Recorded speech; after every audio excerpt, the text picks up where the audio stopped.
Hello,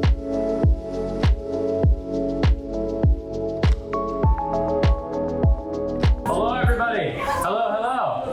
My name is Devin Tryon. I'm the team leader of Pineapple Group. Today we're going to be covering our open house skills and dialogue, everything you need to do to ideally, if you follow it, close 2 clients from every open house you do.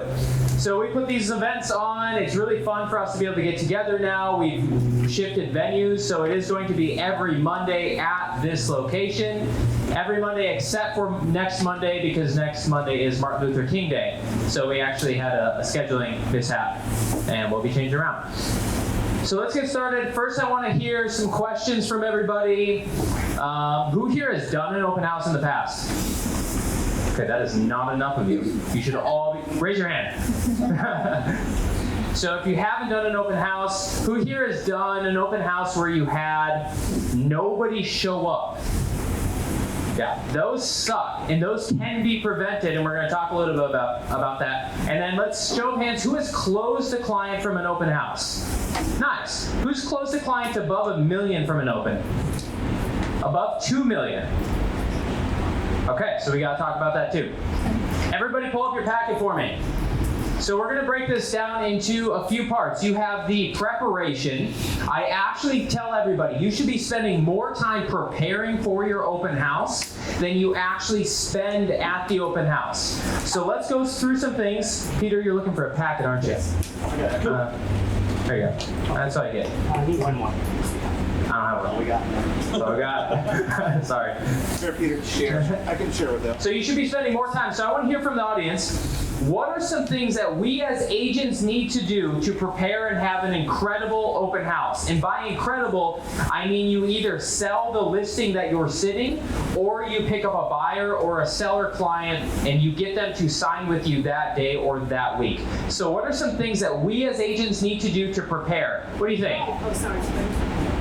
What do you think? What was the question? Don't raise your hand unless you have an answer, please. Go ahead.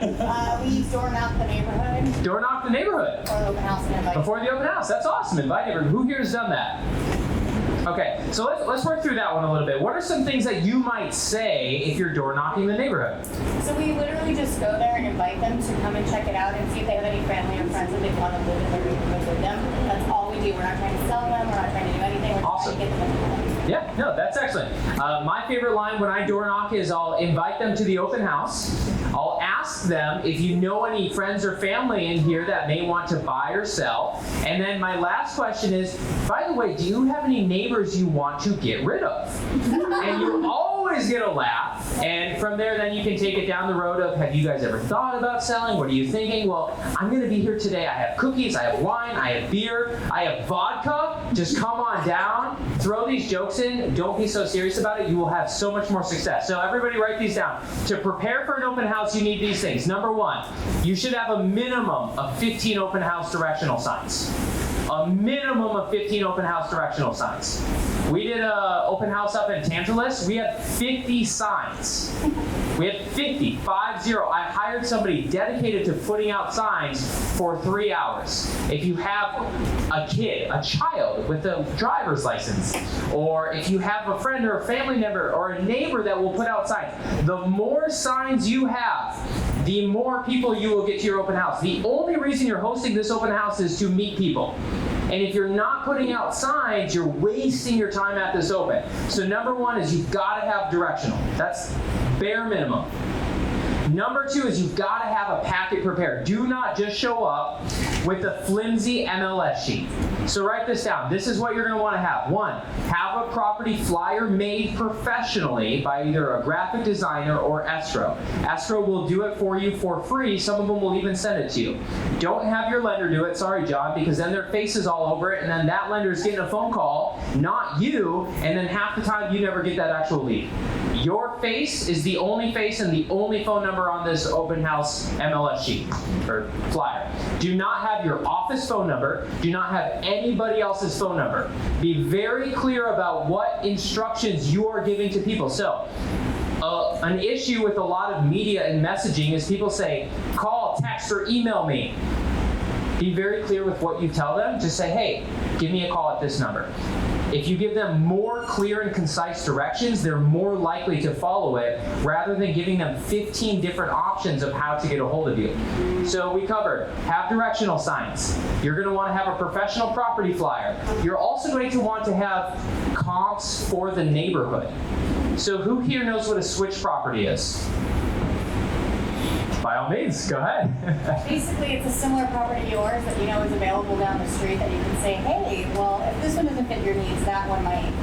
Would you like to set up a time to go see it? Beautiful. So what she said is it's a similar property that's in the immediate neighborhood that is vacant, that you can previously get the lockbox and access information to. So what might happen is, let's say Autumn comes into this open house. I'm telling her about this property, and then during this conversation, I find out she's looking for a 4-bedroom, but this is a 3-bedroom. Instead of saying, oh, can I send you 4 bedrooms? Can I email it to you? And she says, sure, and then you never hear from her. What if you say, you know what? There was a place that just came up down the road. It's a 4-bedroom. It has this. I'm actually going to stop by there after my open house anyway because I wanted to take a video and tour it. I would love to show it to you. If she says no, that's okay, but I have signed buyer's reps contracts by doing that. And the whole purpose of there is to get a client. So have something ready, and even if she says no, it's okay, you're still providing value. So we covered directionals, flyer, a switch property. Next thing I like to do is I have a binder. So I'll get a white binder, and on it, I say off-market listings, and then in parentheses, I say clients only. And then I put like a piece of tape over it so they can't just like open it. And I just leave it. I just leave it on the coffee table. And then naturally, they're just like, they're talking to you, and they'll look down and they'll see it, and then you see their eyes like, what's that? They're like, oh, all of our clients, we put together an off-market property list. So expireds, withdrawn, sellers that may want to sell but don't necessarily want to list the home. Oh, can I take a look? Well, it's for our clients. Do you already have an agent? Oh, well, I mean, she's not really our agent. And it's like, oh, well, tell me more. Have you signed a buyer rep? No, it's just like somebody that I met 5 years ago that helped me buy 4 or 5 listings, but we haven't done anything since in the last year. Oh, okay, well, I'd love to apply for the job. Is that okay? And that is my number 1 script. Everybody write this down. If you have, sometimes you're at an open house and there's 15 people that come in at once if you did a good job. And so you don't necessarily have time to chit chat with everybody. So what do is you have to figure out who are the people that is worth spending your time on. For example, if every one of you here was at my open house, I'm going to, at the same time, I'm going to do this. I'm going to greet you, I'm going to tell you my name, I'm going to ask you to take off your shoes, and then I'm going to sign you in, and I'm going to say, by the way, Autumn, do you already have a realtor you're working with?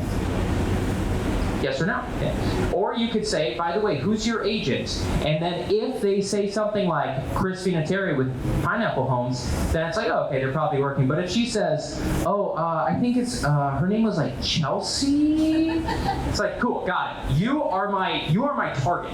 And then I'm going to individually meet as many of them as possible that are coming in, and I'm going to very quickly determine if it's worth spending time on this person. So if Ian walks in, says, my name, here's my agent's card, blah, blah, blah, I'm just gonna say, great, take a look around, let me know if you have any questions. And I'm not going to spend any time on him, I'm not going to focus on him, because he is not going to be a client. Does that make sense? Does anybody see any issues that could come up from this strategy? I'm curious. What do you guys think? Yeah. What's that? Discrimination? Hopefully not. Ideally not, no. So one thing you want to be mindful of is some of these listings, the sellers are watching you. Has anybody ever been watched at a listing? Like you're sitting on the couch and then there's a camera just looking at you the entire time. And you're just like, okay, what do I, so you have to be really mindful. And what I don't want my sellers to hear, or I don't want them to feel like I'm not doing a good job presenting the home if I'm asking Mark if I can be his agent. So be really mindful of how you handle this. Otherwise, the sellers are gonna start giving you flack saying you're not doing a good job of signing our listing. Does that make sense? that make sense? Yeah? Okay, good. Okay. So you've got your binder, your off-market, your property, you've got your directionals, you've got a swish property. Next thing that I like to have is you want to be really mindful of the price bracket or the range you're in. And so if I am at a $2 million listing, I am not bringing a rent-to-own flyer that's breaking down the distribution of why you should buy. If I'm at something $750 or under, that is one of my best packets to have, which shows them this is how much it costs to buy, and this is how much it costs to rent. In Autumn, for this type of property, the rent for this home is $4,200. The purchase amount, if you have a VA loan, is $4,500. I mean, tell me what you're thinking about. Where do you guys live now? So you want to really craft your packages for the price range that you're providing. And then when you show up, so a secret that you guys might not know, if you ask your escrow officer to give you free folders and packets, if you do enough business, they will. If you only do like 1 or 2 or 5 deals, they will probably say no. But if you do more than 15 or 20 transactions, they will give you all of this shit for free. Like everything will be free. And so what I get my escrow officer is to give us folders with like hundreds, thousands of them, and then we put all of the flyers and the packets in them. And so when a client comes in, when a prospect comes in, Autumn, I'll say, okay, Autumn, I'm gonna walk you through the property. Let's say there's not a lot of people there. Can I give you the grand tour? And you're like, oh yeah, sure. And as I'm walking you through my packet. So what it kind of looks like is it's this big folder. And I say, okay, this is information about rent to own. It sounds like you're buying your first house. Congratulations. And then when they leave, I hand them the folder and I say, okay, this has everything you need to know to buy a house, okay? Okay, don't lose this. And so now my favorite thing is when they leave your open house, they go to the next open house and they start putting the other agents like shitty little flyers in your folder that's branded with your name. It sets yourself apart, and that's all you're trying to do. Is these clients are going to 5, 10, 15 open houses today potentially. They're going to a lot of them. And you need to give them a reason to say, wow, like that was such a great open house. There was music, there was food. He is so much better. And now they're gonna start saying, well, we need an agent, or why doesn't our agent do that? Has anyone ever had a listing where the sellers that's selling a house next door come over and say, wow, you have all this amazing stuff. We have an open house today too. And I say, oh, I didn't see the signs. I'll have to stop by. And then you go over there and the agent is on Instagram in the corner and they're like, oh, let me know if you have questions. And then there's nothing. And it's like radio silence. It's embarrassing. Do not do that. Okay, so let's go through some talking points of what to say at the open house. Everybody go to this first page for me.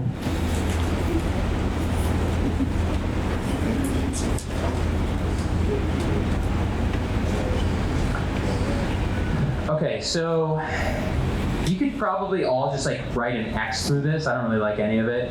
We're just gonna throw this away. So, can I have a volunteer? Actually, I need somebody to come up. Mark, great, thank you. Hey, Mark. Thanks, you David. Okay, so I'm gonna give me a knock. Oh, coming! Like, oh, hey there, how's it going? Hey, Devin. Mark. Nice to meet you, Mark. Come on in. Take off your shoes. Don't actually, please. Yeah, perfect, thank you. Mark, have you been here before? No, I haven't. Perfect. I know he hasn't. It's a trick question, obviously, and sometimes I'll be like, it's the first open house, it's a trick question. I know you haven't. And I'll be like, okay, I want to give you the grand tour. I'm going to show you everything about it. How familiar are you with Aina Haina? Not familiar at all. Oh, okay. Well, let me sign you in here. And then, who here has the client sign in with pen and paper? Yes, don't ever do that. Yeah, because they're just gonna give you everything fake. So the only way that I've ever been able to successfully get all their information is either personally enter it myself. And so I just started using my computer. I'll open up a numbers sheet, just like an Excel doc, and I'll just be like, okay, Mark, last name for me. Oshiro, got it. And phone number? 227. Perfect. And then email address. Wow, great job.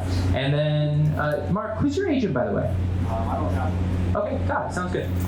So then I'm going to grab this packet that we've all just discussed, the packet that I just mentioned 5 minutes ago. And I'm going to say, okay, Mark, I want to walk you through this. Is this your first purchase on Island? No. Oh, okay. So you know the scoop then? Yes. Awesome. Well, I'll share this with you anyway. And then this is the property flyer. It's everything about the home. We've already pre-done the disclosures. The house is immaculate. There are no issues whatsoever. By the way, this conversation he just said, I asked him if it's his first purchase. What did he say? No. He said no. So what does that immediately tell me? That's right. It's a buyer.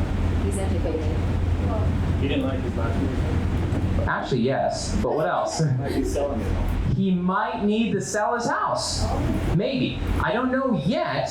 And so the next question that I'm going to ask is what? Is this for residence or investment? And you can kind of determine what that's going to be depending on the house you're in.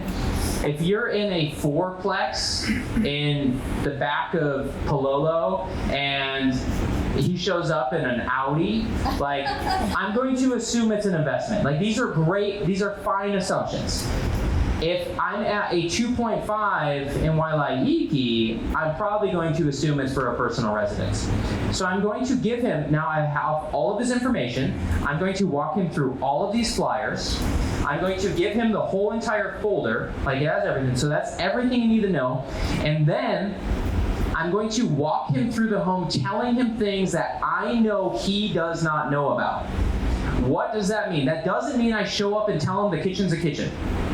Please stop doing that. That means I tell him that the roof was just redone 3 years ago, and they did a gecko sealant, so it's going to have 50 years of lifespan.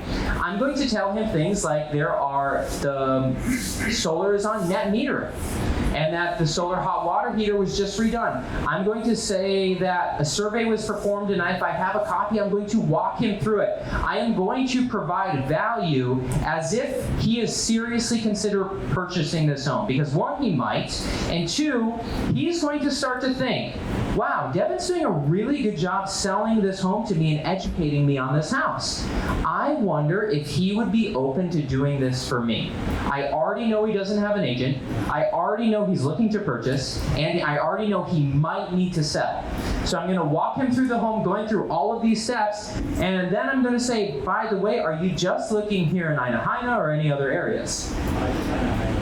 Okay, what brings you here? Just in my criteria. Nice. So 3-bedroom, were you looking for single level like this, or what did you have in mind? Single level. Okay. And so I'm going to start walking through and finding out as many potential properties as I can find. And then ideally, if you're lucky, you have a switch property that you can show him. Be like, Mark, so right now it's 4:30. Did you see the one that came up off Wailupe Circle? Okay. I've got your number. I'm going to text you that. I actually was going to stop by later today after my open to just take a video. I think that could be a really good fit if you're around in half an hour. Okay. And usually they don't say perfect. They're just like, yeah, we'll let you know. That's fine, whatever. Great job. Thanks, Mark. Yeah, good job. I'll take that. Great.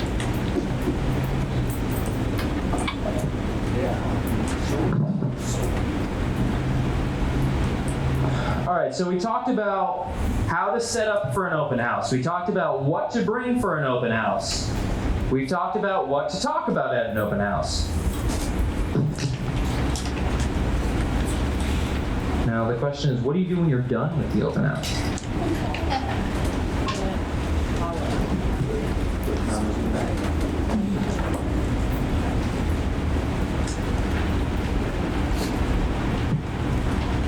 Perfect. Okay, so once you're done, this is why I like to have them sign in on either an iPad or your MacBook, is because I'm so tired of transcribing shitty handwriting onto your CRM. So here are the next steps that you need to do at an open house. First, what percentage, just throw a random number out there of the people that show up to your open are actually going to purchase. Give me a percentage. 1%? 5? 1 to 5, very small. So does that mean that basically tells you need at least 20 to 100 people to show up to an open house. If you're doing a really good job, it's probably about 10%.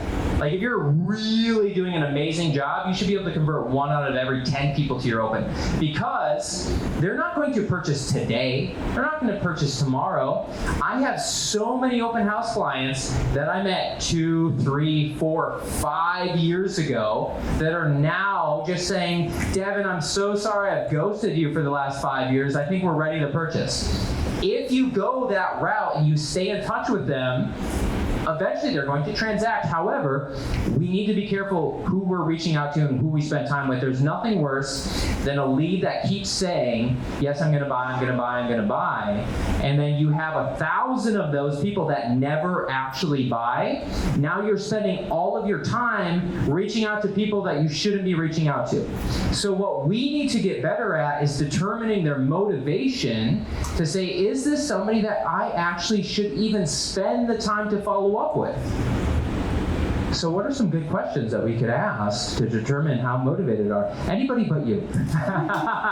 Sorry. What do you think, John? Me? Yeah, you're... I would say, I have so many questions. I would say, if you found the perfect home for you, how willing would you be to? I like that question. So if you found the perfect home today, are you ready to write an offer? Oh, that's a pretty good question, yeah. And if everybody that you ask this question to is going to say yes. But the thing is, sometimes perfect and their budget are not where they should be, right?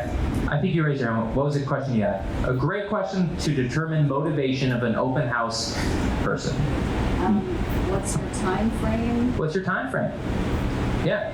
So at my opens, I'll ask this question. I'll be like, Autumn, what was your guys' time frame? Are we 3 months, 6 months, 12 months? And by saying those time periods, you're giving them a chance to not feel pressured. Because if I say, Renato, how soon are you looking to buy? The answer is not that soon.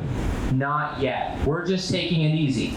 Versus if I say, hey, Renato, what was your time frame? Are we a year out, 5 years out? It's like, oh, ha, ha, ha. Yeah, maybe like 6 to 12 months. And now you know that what your follow-up schedule needs to be. And then you take all of these people from your open house, you put the notes on them into your CRM. This is the hardest part, I know, just do it anyway. And then if you have a built-out website, which most of you should, if you don't, use MLS, and you need to start sending them properties on a weekly basis. It's not amazing. It's not a perfect fit. But it's something, and it's better than not doing it at all. And I will tell you, I've probably closed, I would say maybe a couple dozen people that I've never even spoken with, but I've just had them set up on drips. And then finally one day they're like, wow, this house is perfect. Evan, can we write an offer? And I'm like, who are you, JFFF.79? Like, I've never met you in my life. And then the next day we're writing an offer for $850,000 just like that. The amount of time it takes to set somebody up on a portal search is negligible compared to the payoff of what it takes to do it. Hire your 12-year-old son to go into your CRM, because they can probably work it better than you, and have them do it. Does that make sense? Cool. Good. Can I make a suggestion too? Please. The best way to find out if they're serious or not is ask them how long have you been looking? Because Oh, that's a great question. Yeah. They're like, oh, I've been looking for like the past year or so. You're like, I'm not going to waste my time. I'll put you in my CRM. I've done a drip campaign. But the reality is, you're not serious. Right. As of right now. Yeah. Just a little bit. Brittany. I would piggyback off of that. I actually love those people because it gives me a great opportunity, especially if they're already working with somebody. And like, that's a really long time to be looking. Yeah, what's going on? Fill me in. And then they're gonna just let it pop. Yeah. And then they'll tell you, and then like, yeah, you just have to keep agreeing with them. And then you can eventually, I've heard a few people from that because their agent was so slow to write offers, they didn't want to work with them anymore. You know, they didn't realize they had other options that they could choose. And you know, at the end of the day, it's always about the clients. Yeah. So what she said is she'll take them in, she'll agree with them, she'll ask them what they're looking for, and then she'll ask them like, what's taking so long? Like 14 years to buy a house is a long time. Like, what's the deal? You could have paid off half your mortgage by now. Don't say that, please. So it's a great point. Yeah, asking what their time frame is and how long they've been looking. Just be mindful though that at higher tiers, what do we call it? It's like, well, it's not that it's longer, but it's sporadic. Like ultra wealthy clients aren't thinking about buying, and then one day, like they'll tell you, I will never buy a house in Hawaii, it's corrupt, they'll give you all this crap. And then you might look up their name and see them on a closing 2 months later for a $14.5 million listing, and you might talk to them, and they might just be like, it was the perfect yard for our dogs, and we had to have it. And you're just like, got it. At those higher elite price tiers, some of them look for years. I have a client he's the owner of a couple of radio stations here, and we have been looking for an oceanfront home. Nothing so far is built fits his needs. I have one for you. I promise you it's probably not good enough for this guy. And we'll find one, but his budget's 15 to 25 million. Like if it's under, he said it's fine, but he definitely doesn't want to go above 25. He said that's a little excessive is what he told me. And I was like, Dawn, I understand, no problem. Like I'm with you. So, yeah, great point. What were we talking about? Yeah, what to do after the open house? Follow up. Drips. Ooh, who uses HomeSpotter, by the way, the app? Great. Everybody, just go to the App Store, just do it. Just go to the App Store right now and download don't write it down, like just go to the App Store. Are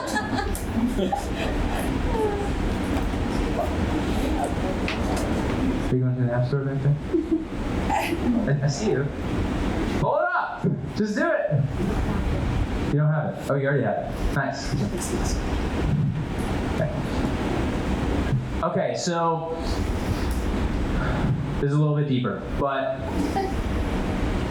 one of the challenges with all of the people that are looking at properties is they're not looking at properties that are either on your website or on your app. So what Zillow and Redfin and Trulia and Realtor.com do a really good job of doing, and I love them for it, is making it easy to schedule a showing. On Zillow, do you know how many clicks it takes to schedule a showing? How many clicks? It's actually 2. Yeah, so you click schedule a tour, and then it pre-fills in all your information, and then it suggests a time. You can change it. It suggests a time. They don't even allow you to pick the time. It just suggests it, and then you can change it if you want. And then you click again. 2 clicks to schedule a showing through Zillow. Question for you. Every single person in this room, if you have a client, how much effort does it take to schedule a showing? Is it 2 clicks? It is 2 clicks for you. Okay, all of our websites are 2 clicks. I think ours are actually 1 click. Yeah, it's probably a lot more. They probably have to look on Zillow or Oahu RE. Then they have to pull up the address or the MLS number. Do your clients ever send you MLS numbers? Yes. What does that prove? That the system that you are having your clients do is not consistent, it's not efficient, it's not easy. If your clients are typing out MLS numbers, 202221417, like you're making them work way too hard when all they're gonna do on Zillow is click 2 clicks. Like make it easy for them, and the way you do this, things like HomeSpotter. All you have to do, if you download the app and you send it to your clients, they can literally click, send this to Ian, I'm interested, and Ian gets a little buzz notification alert. Boom. Now they're off of their Redfin app. Redfin, by the way, has an amazing app. If you all haven't tried it, you should literally download it so you can see what your competition is doing. They're making it easy. Redfin's making it so easy you can just 1 click for a showing. They're already saying right in the app, hey, we're going to give you back 1/3 of the commission at closing, and we can schedule a showing within 6 hours. Are you as good as that? How can you provide provide a service that's going to exceed that. And maybe you don't try and compete on the same terms they're competing on. Maybe instead of saying, I'm not the fastest, but I'm the most thorough. Every showing you look at, I'm going to find out how many offers they have, why they're selling, what's going on, if there's any material facts. I'm going to get a copy of the disclosures. I'll pull up the permit records for you ahead of time. So now you show up to, no, you do this for a client that's signed, not like the first time you ever meet them. But now you show up and you are demonstrating value. But choose the direction that you want to demonstrate value in. And this is something every person needs to consider is, what is the unique selling proposition? Why should somebody work with me over Ian, over Devin, over Autumn? And if you don't have a good answer, you need to sit down and think about it, and it's allowed to change. For example, one of my biggest selling points when I was going after expireds, when I was a lot younger and didn't have experience, I would just tell them, I don't have a lot of listings, I don't have a lot of clients. Chris, my only job is to wake up every single day and sell this home. That is the only thing I'm thinking about. I wake up going to bed and go to bed thinking about this. And now some clients might see that as excessive, so you need to know who the audience is. But there's a lot of people out there that will respect that dedication and hard work and say, you know what, I don't want the most experience. I want the person that's willing to hustle, that's willing to market, that's willing to work for it. Because I think that will sell my home faster. Cool. Questions? We're going to open it up. We covered what to bring, what to discuss, how to convert, asking, signing in, and then what to do after. What do you think, John? Good question, Devin. You know, you said Zillow and Zillow, they click 2 times and they can schedule an appointment? Yeah. Or a place. Does that go to the listing agent? Oh, good question. So if you go on Zillow right now, who has a listing? Just raise your hand if you have an active listing on the market. All right, we need more listings. We need way more active listings. That is not enough for this room. If you go onto your listing and I look at it and I click schedule a showing on Zillow, who does that go to? Or does that go to the listing agent? Question. Who does that go to? That does. Well, it goes to whoever's paying money to Big Zillow to get those leads. And so now I get this call, less now, but often, a call comes in and they think they're calling the listing agent. And so what do these agents say? They don't say, oh, here's Brandy's number, give her a call. Hey, why don't you just reach out to her for this 2.5? No. They say, well, we're actually premier agents with Zillow. They hand select us to set us up with all the buyers. I can get you in tomorrow morning at 8 o'clock. Is that okay? And you know, Ian, there's 2 other homes right next door. I'm going to see if I can get those into you too, but I'll text those over to you first as well. Oh, sure, why not?